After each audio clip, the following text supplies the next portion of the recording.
வள்ளல் மீடியா நேயர்களுக்கு வணக்கம். தமிழகத்தில் இன்னைக்கு ஒரு இருண்ட நாள் அப்படின்னே சொல்லலாம். ஏன்னா காதலர்கள் ஒரு ஈஸியாக காதல் பண்ணக்கூடிய ஒரு சூழ்நிலை பார்த்திங்கன்னா தமிழ்நாட்டில் மட்டும் இல்லை, இந்தியாவில் எந்த இடத்துலையுமே இல்லை அப்படின்னு தான் தோணுதுங்க.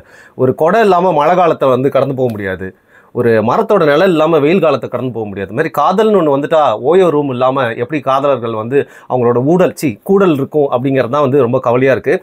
இன்னைக்கு அரசாங்கம் எடுத்திருக்க அந்த முடிவுக்கு இதுக்கு நான் எதிர்த்து பாரிக்கிட்ட பல கேள்வி கேட்க போகிறேன். வணக்கம் பாரி.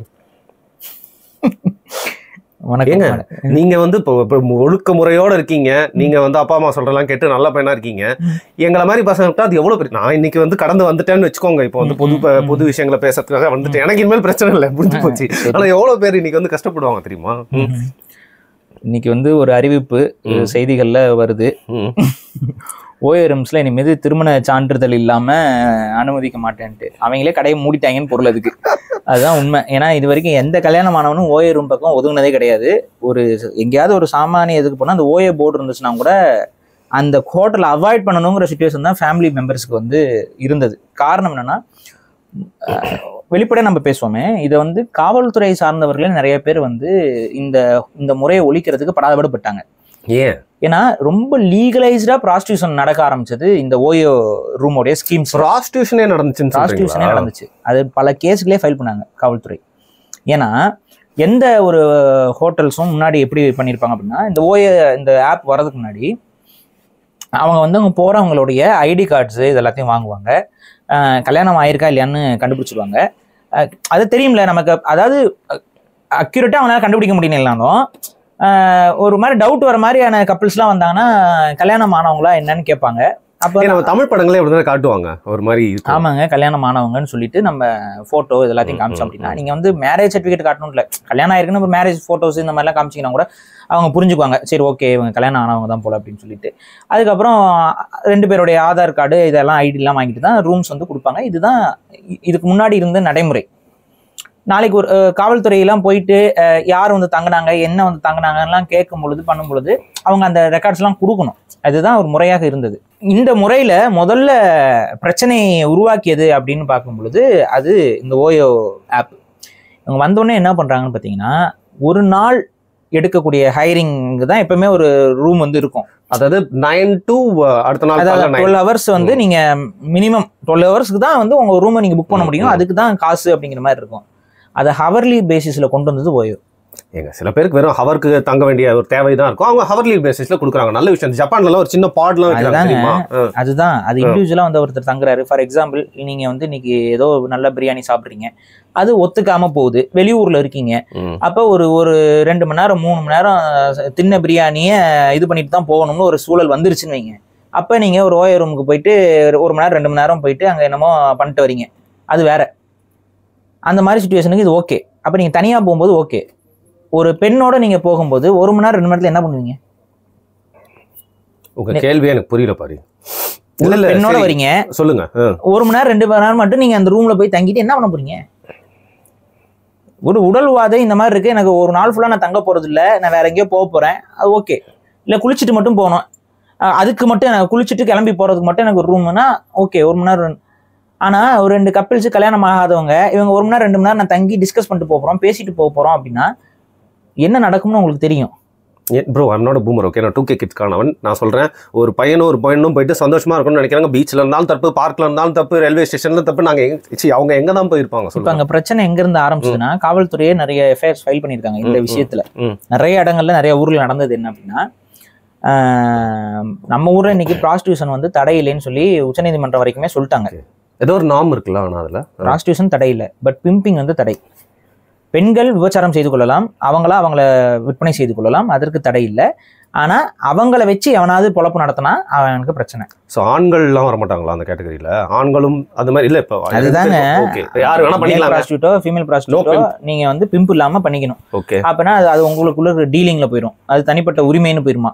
ஆனா உள்ள ஒருத்தன் அதை வியாபாரப்படுத்தினா அப்படின்னா அதுவும் சொல்ல முடியாது. இன்னும் வருங்காலங்கள்ல சில விஷயங்கள்லாம் மாற்றி அமைச்சு அதுக்கெல்லாம் அதுல ஒரு வருமானம் இருக்கும், அதுல ஒரு டாக்ஸேஷன் போடலாம். தாய்லாந்துல எல்லாம் போட்டிருக்காங்கல்ல, தாய்லாந்துல போற மாதிரி டாக்ஸேஷன்லாம் போட்டு அந்த ஸ்ரீலங்கால கூட வரப்போகுது, அதுக்கு ஒரு ஜிஎஸ்டி, அதுக்கு ஒரு வரி, இதெல்லாம் கொஞ்சம் போட்டோம்னா நம்ம கொஞ்சம் நாட்டுல நல்ல வளம் பெற நாட்டா மாறலாங்கிறக்கா ஏதாவது ஒரு திட்டங்களை ஏதாவது ஒரு கவர்மெண்ட் கொண்டு வந்தாலும் கொண்டு வரும். அது சொல்ல முடியாது. ஒரு ஏஐ பிம்பா மாத்திரலாம், அதை கைது பண்ண முடியாதுல்ல.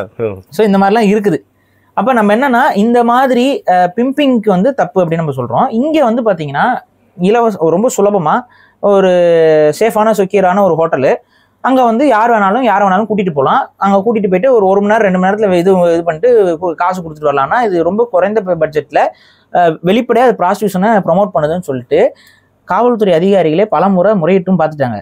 ஆனா கோர்ட்ல வந்து ஒவ்வொரு முறையும் ஓயோ நிறுவனம் போய் என்ன பண்ணணும் பார்த்தீங்கன்னா, இது வந்து தனிப்பட்ட உரிமை சார்ந்தது, இதுல என்ன தப்பு இருக்குது, நாங்க வந்து எங்களோட ஹோட்டல்ல வந்து 1 மணி நேரம் 2 மணி நேரத்துக்கு விடுறோம், அங்க வரவங்களும் வித் கன்சென்ட்ல வராங்க, ஸோ இதுல என்ன பிரச்சனை அப்படிங்கும்போது காவல்துறை இன்னும் பல தரப்புல வந்துட்டு இதுக்கு வந்து முழுக்க பிரச்சனைகள் உள்ளது. அங்க போற பெண்களுக்கு பாதுகாப்பு இருக்குமான்னு சொல்ல முடியாது, அங்க போறது அதை வச்சு பிம்பிங் ஆக்டிவிட்டிஸ்ல யாராவது ஈடுபடலாம், ஸோ இது வந்து நாங்க எங்களால வந்து பாதுகாப்பு கொடுக்க முடியாதுன்னு சொல்லிட்டு இந்த சண்டையே வந்து கிட்டத்தட்ட ஒரு 3-4 வருஷத்துக்கு முன்னாடிலாம் பயங்கரமா போயிட்டு இருந்துச்சு. இப்போ அந்த சண்டையோட ஒரு முடிவுல இன்னைக்கு வந்து ஓய நிறுவனமே தெளிவா சொல்லிருச்சு, இனிமேல் வந்து தங்க வரவங்க புருஷன் பொண்டாட்டியா இருந்தா போதும், அவங்க வந்து திருமண சான்றிதழ் இருந்தா தான் அவங்களுக்கு அங்க ரூம் நாங்க தருவோம். ஏன்னா இனிமேல் அதுக்கு என்ன பொருள்னா, காதலர்களுக்கு இனி அறைகள் ஓயோ ரூமில் கொடுக்கப்படாது. நீங்க சொன்னது நான் நியாயம் பாரு, இந்த பிம்பிங் நடக்குது, ப்ராஸ்டியூஷன் தவிர்க்கலாம், பட் காதலர்களும் போன கூடாதுன்னா என்னங்க? அது என்ன மாதிரி சிக்கல் நான் வருதுன்னு நான் சொல்றேன். காதலிப்பாங்க, நல்லா உண்மையா காதலிக்கிற மாதிரி இருக்கும், நல்லா அவன் வந்து அவனுக்கு பாத்தீங்கன்னா ஹேர் ஸ்டைல்லாம் வந்து பாத்தீங்கன்னா ஒரு மாதிரி நட்டுவக்காளி மாதிரி வச்சிருப்பான், நட்டுவக்காளி மாதிரி வச்சுட்டு பெயிண்ட்லாம் அடிச்சுட்டு கேடிஎம் பைக்ல அப்படி சும்மா அப்படி வீலிங்லாம் பண்ணிட்டு ஒரு ஹீரோயிஸ்டிக்கா போயிட்டு எல்லா ஊர்லயும் ரோட்ல போகும்போது கத்தி எல்லாம் அப்படி வச்சுக்கிட்டு அப்படியே ஒரு மியூசிக் போட்டுக்கிட்டு இந்த மாதிரிலாம் ஒரு பெரிய கெத்து காமிக்கிற ஒரு ஆளா இருப்பாரு. அதை பார்த்து ஸ்கூலுக்கு போற பிள்ளையோ காலேஜுக்கு போற பிள்ளையோ அவரை பார்த்து மயங்கிடுவோம். அவர் வந்து கூட்டிட்டு போயிட்டு வாழ்க்கை தத்துவம்னா என்னன்னு பாடம் எடுக்கிறதுக்கு ஓயோ ரூம்ஸ்க்கு கூப்பிட்டு போவாரு. அங்க போயிட்டு வாழ்க்கை தத்துவத்தை பத்தி ஒரு முழுமையான பாடம்லாம் எடுத்து முடிச்சுட்டு அவரு போயிடுவாரு. போயிட்டு இவ்வளவு சர்க்காஸ்டிக்கா பேச ஆரம்பிச்சிட்டீங்க. என்னங்க அதுதானங்க வாழ்வியல். சரி, இந்த கேடிஎம் பசங்க என்னங்க நீங்க பேசிட்டு இருக்கீங்க? இயற்கைக்கு பின்னாடி தாங்க இயக்கம், தெரியுமா? தற்கூரி.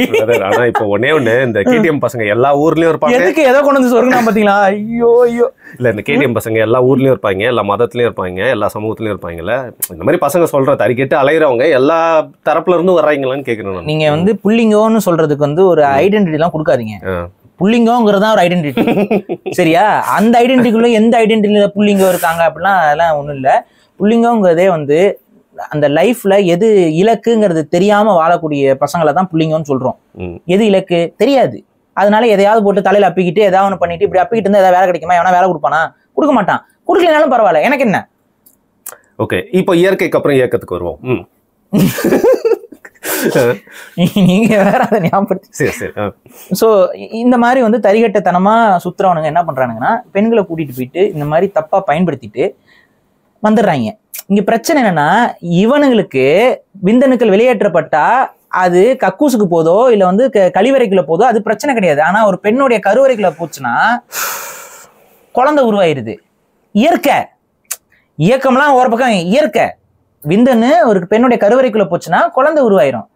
அது ஒரு உயிர். இந்த மயிர்களுக்கு ஏதாவது தெரியுமா? அதை பத்தி தெரியாது. ஒரு உயிர். இப்ப இந்த உயிரை என்ன பண்ணலாம்?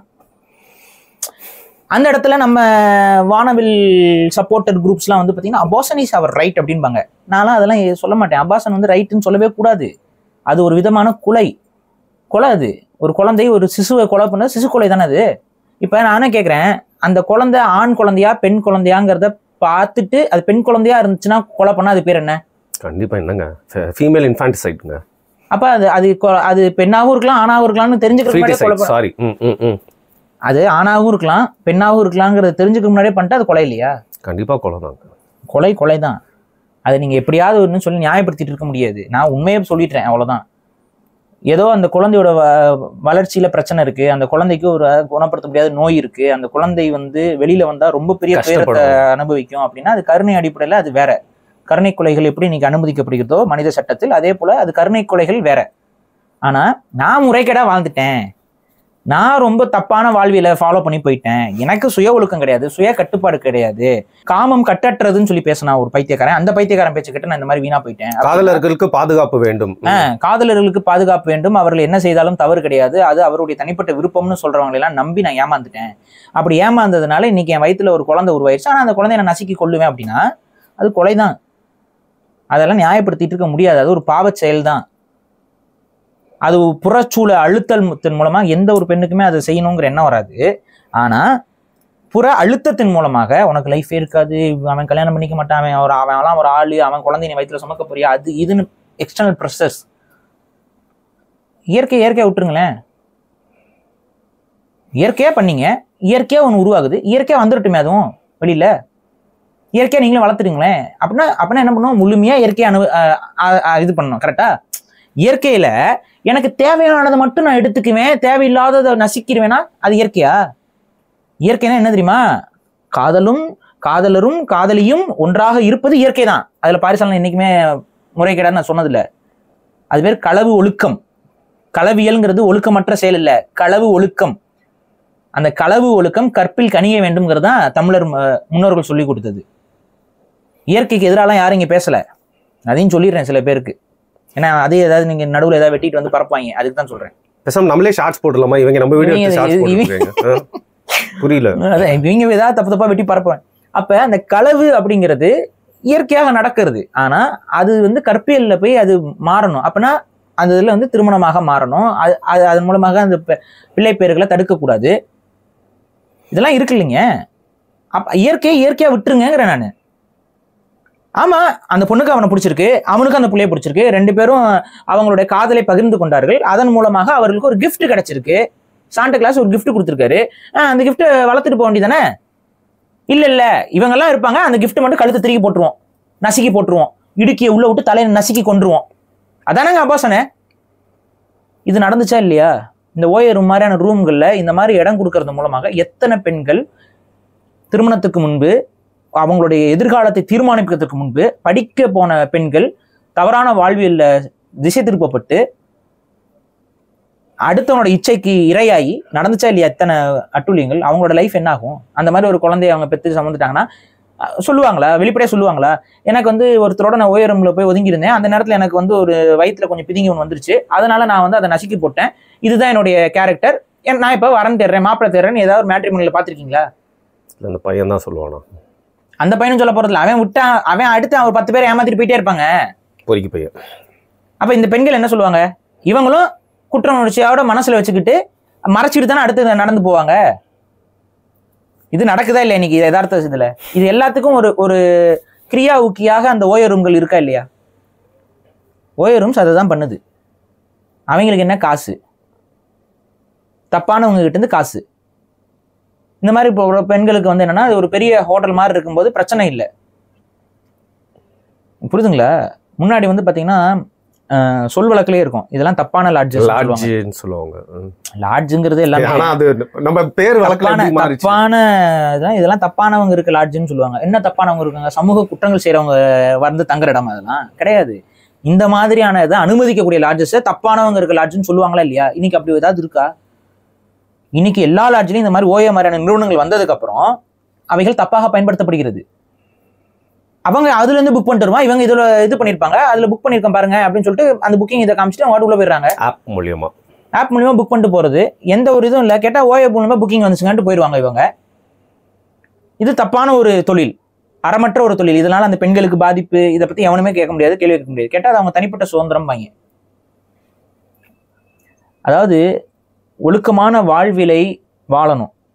சுதந்திரம்ங்கிறது நமக்கு இருக்கக்கூடிய ஒழுக்கங்களை துறந்து அசிங்கமா வாழ்றதுதான் சுதந்திரம்ங்கிறது ரொம்ப தப்பு. சுதந்திரம்ங்கிறது நம்ம ஏதாவது ஒரு விஷயத்துல முடக்கப்படுறோமா? ஒரு பெண் படிக்கிறாங்க, ஒரு பெரிய இடத்துக்கு போறாங்க, அவங்கள யாரும் நீ ஒரு பொம்பளை நீ இங்க வரலாமான்னு கேட்டா அது எதிரானது, பெண்களுக்கு எதிரானது.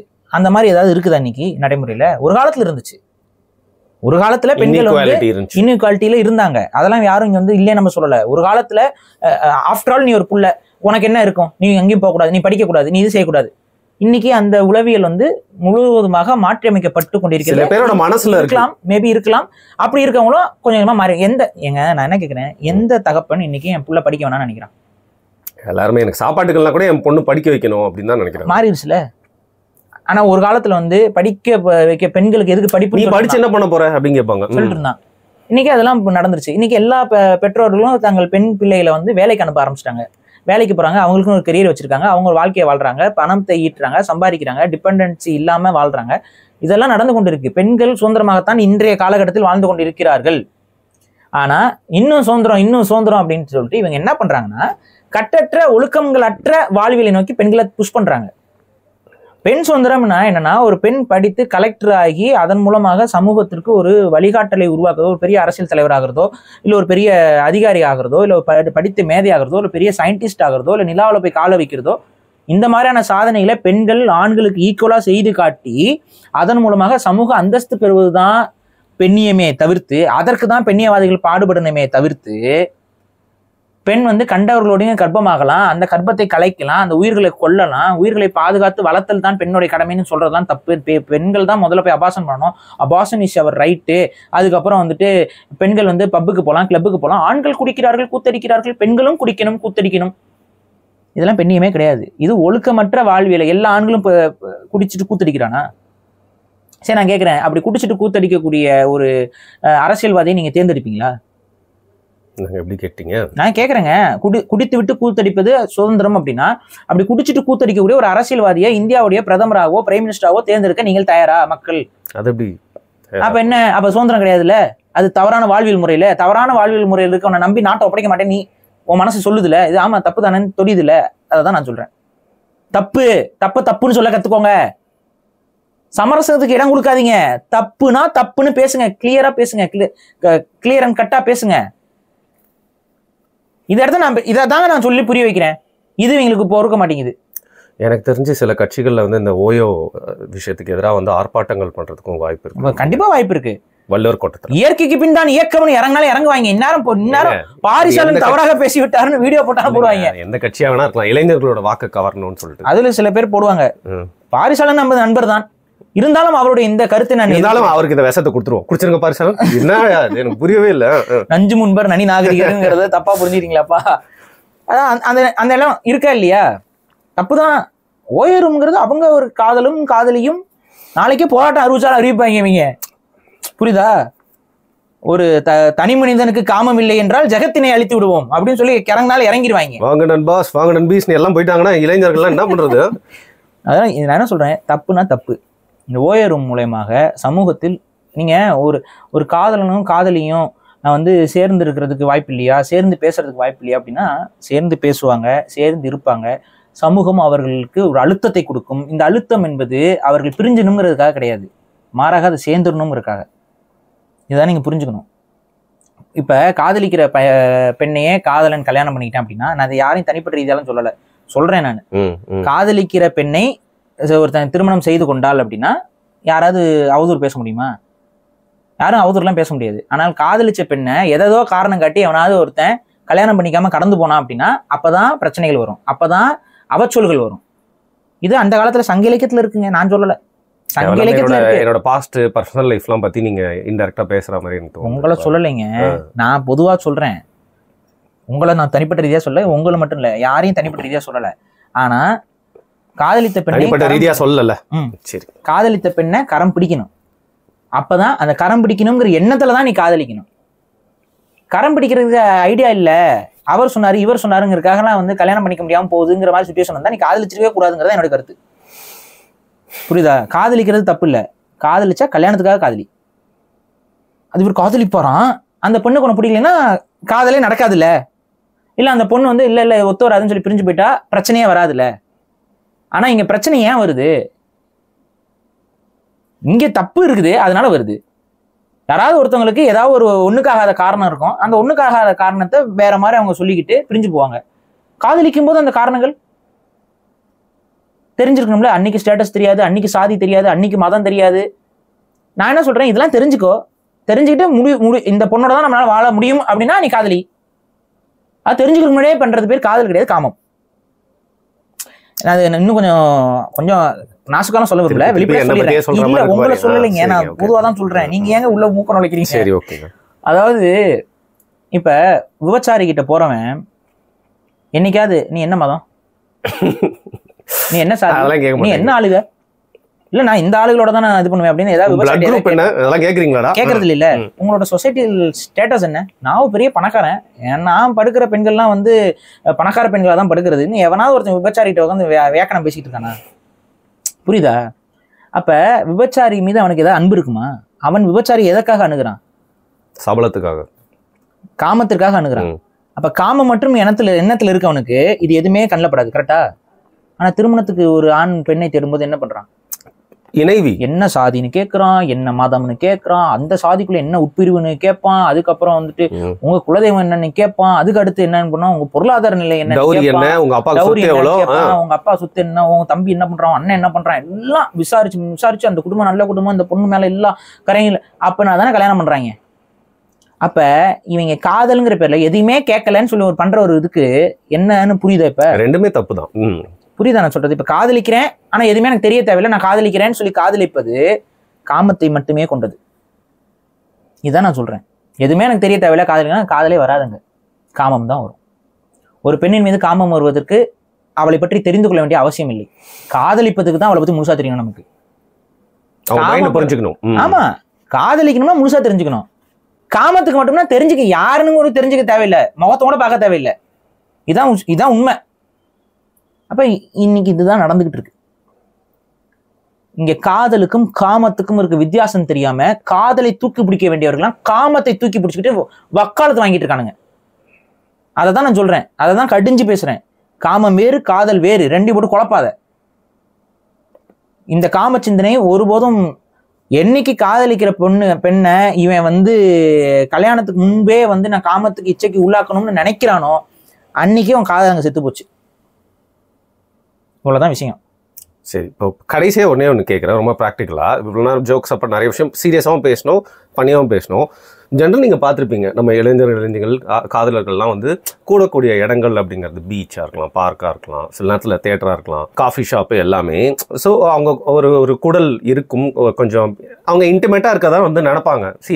நானும் அப்படி இருந்திருக்கேன். நான் வந்து சும்மா ரொம்ப ப்ராக்டிக்கலாக பேசுகிறேன். அப்படி தான் பெரும்பான்மையான நினைப்பாங்க. அதான் இயற்கை, சரியா?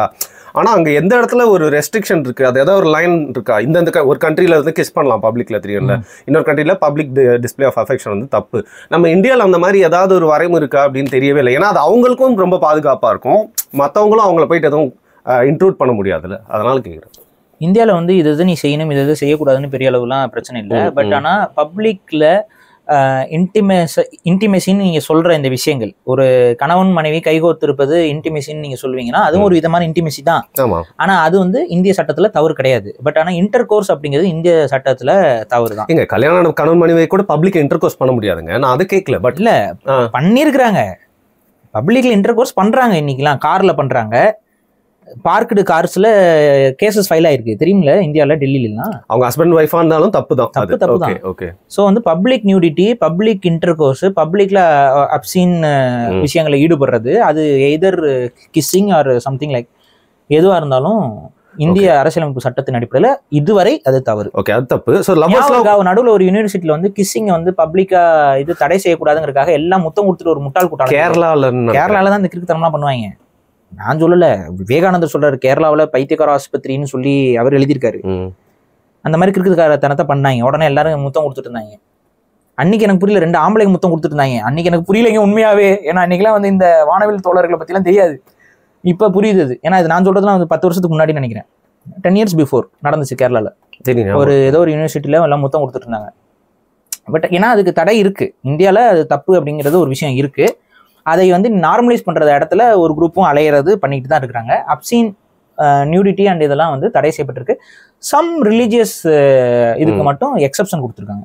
ஒரு எக்ஸாம்பிள் ஜெயின்ஸ், அதுக்கப்புறம் சில இந்த அகோரிகள், இவங்கெல்லாம் வந்து நியூடிட்டியா இருக்காங்கல்ல. ஸோ அவங்க மாதிரி அந்த ரிலீஜியஸ் ப்ராக்டிசஸ்க்காக இருக்கக்கூடியது மட்டும் சம் இது கொடுத்துருக்காங்க. சில லவர்ஸ்லாம் உட்காந்துருக்கும் போது சில சங்கி பசங்கள்லாம் போயிட்டு உங்க அப்பா அம்மா பேர் என்ன, உங்க அம்மா பேர் என்ன, அது எல்லா மதம் சார்ந்தவங்களும் பண்றாங்க, நீ ஏன் வந்து இவன் கூட சுத்துற அப்படின்னு சொல்லி கண்டிக்கிறது, அவங்களை அங்கேயே கல்யாணம் பண்ணி தாலி கட்ட வைக்கிறதுக்காக இந்த மாதிரிலாம் அந்த மாதிரி முட்டாள்தனம்லாம் பண்ணக்கூடாது. திருமணம்ங்கிறது 2 பேர் மனமுத்து செய்யக்கூடியது. நீ தான் உன் திருமணத்தை வந்து ஆக்சுவலா கேவலப்படுத்துற. காமத்துக்கு ஒருத்தவனுக்குலாம் தாலி கட்டி எடுத்து கொடுத்தீங்கன்னா அது திருமண வாழ்வியல். புரியுதுங்களா? காமத்துக்காக ஒதுங்குறவங்கிட்ட போய் நீ தாலி எடுத்து கொடுக்குறது உன்னுடைய வாழ்வியலே நீ இழிவுபடுத்துறது. அது அப்ப தாலி கட்டி வாழ்றோம்னா காமத்துக்கு தான் தாலி கட்டுறானா? அது வந்து இட்ஸ் ரெஸ்பான்சிபிலிட்டிடா. இதுக்கும் அதுக்கு சம்மந்தம் கிடையாது. இது ரெஸ்பான்சிபிலிட்டி இல்லாத கூட்டம். இந்த கூட்டம் வந்து பட்டறிவால் தான் திருந்தோம்னா பட்டறிவால் அவதிப்படுறவங்களும் பட்டுட்டு தானே இருக்காங்க இன்னைக்கு வரைக்கும். எத்தனை யங்ஸ்டர்ஸ் அவங்க லைஃபை ஸ்பாயில் பண்ணிட்டு போயிருக்காங்க இதனால. நிறைய கேசஸ் இருக்குங்க. அது நம்ம சொல்லிட்டு இருக்க முடியாது, பர்சனலாக போய் சொல்ல விரும்பல. ஆனால் நிறைய கேசஸ் இந்த மாதிரி தங்களோட லைஃபை ஸ்பாயில் பண்ணிக்கிட்ட யங்ஸ்டர்ஸ் நிறைய பேர் இருக்காங்க. படிக்க வேண்டிய நேரத்தில் படிக்காம இந்த மாதிரி ஏதாவது இந்த காதல் பண்றேங்கிற பேர்ல பசங்க எத்தனை பேர் எக்ஸாம்ஸ்ல கோட்டை விட்டு இதாகி விட்டு அவங்க ஒரு மாதிரியான மென்டல் ஸ்ட்ரெஸ் போயிட்டு அவங்க பாய்சன் குடிச்சு பால்டாயில் குடிச்சு செத்ததெல்லாம் இருக்கா இல்லையா? நிறைய இருக்கு.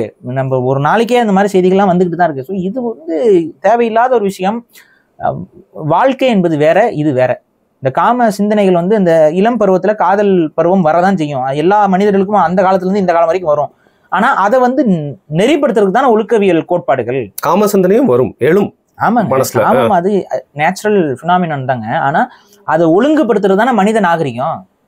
அன்னைக்கு காம சிந்தனை மனிதனுக்கு வருங்க. வந்தோடனே அவன் என்ன பண்ணுவான், அங்க இருக்க பக்கத்துல இருக்க பெட்டைகிட்ட போயிட்டு அவன் போய் இனம் சேரணும்னு சேருவான்.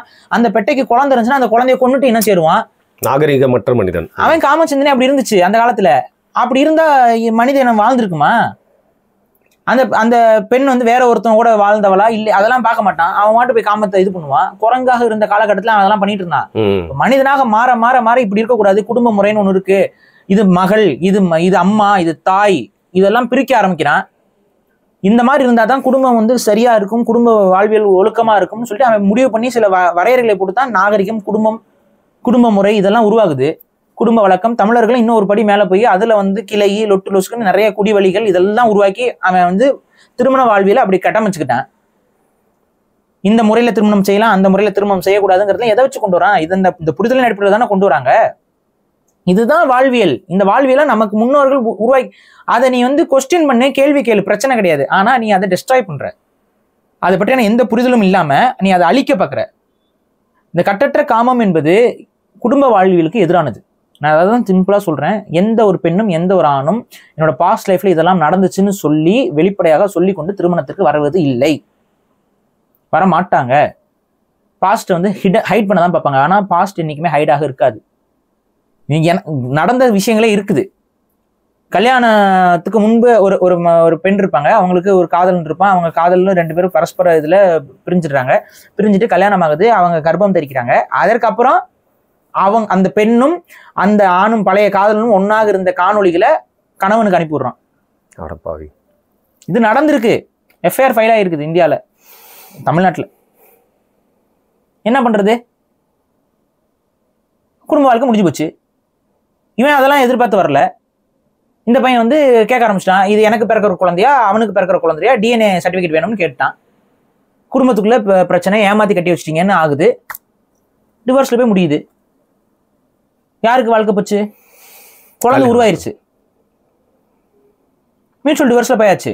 அவன் சொல்லிட்டு போயிட்டான், அதை என் குழந்தைய இல்லைன்னு போயிட்டான். இங்க பாதிப்புக்குள்ளாருது யாரு?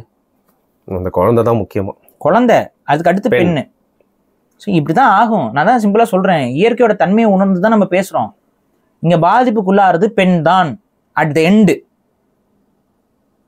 கடைசியா நீங்க பார்க்கும்போது யார் பாதிப்புக்குள்ளாரா? பெண்கள். அப்ப பெண்கள் தானே ஒரு படி அதிகமா கவனமா இருக்கணும். அதை தான் நம்ம சொல்லிக்கிட்டே இருக்கோம் திரும்ப திரும்ப. உடனே பெண்களுக்கு மட்டும் பாடம் இருக்கு அப்படி கிடையாது. ஆண்களுக்கும் பாடம் எடுக்கிறோம். அவன் ஒழுக்கமா இருக்கணும்னு சொல்றோம், அவன் கொள்கையோடு இருக்கணும், கோட்பாடோடு இருக்கணும், அவன் நம்ம வாழ்வியலை பின்பற்றணும், அவன் ஒழுக்கத்தை பின்பற்றணும். இதெல்லாம் சொல்லிக்கிட்டே இருக்கணும் நாங்க திரும்ப திரும்ப திரும்ப. கேட்கறவன் கேட்டுட்டு தானே இருக்கான். இப்ப என்ன பாரிசாலன் அவரோட பேச்ச நான் நம்புறேன் கேட்கறேங்கிறவன் ஒழுக்கம் இல்லாம இருக்கானா? அதை நம்புறவன், அதை ஃபாலோ பண்ணணும்னு நினைக்கிறவன் கரெக்டா இருக்கான். எதிர்க்கிறவன் அது ஏன் பிரச்சனை கிடையாது. அவன் எதிர்க்கிறான், அவனா பட்டு உணர்வான். நான் நல்வழி காட்டுறேன், அந்த நல்வழியில போறவங்க போகட்டும்.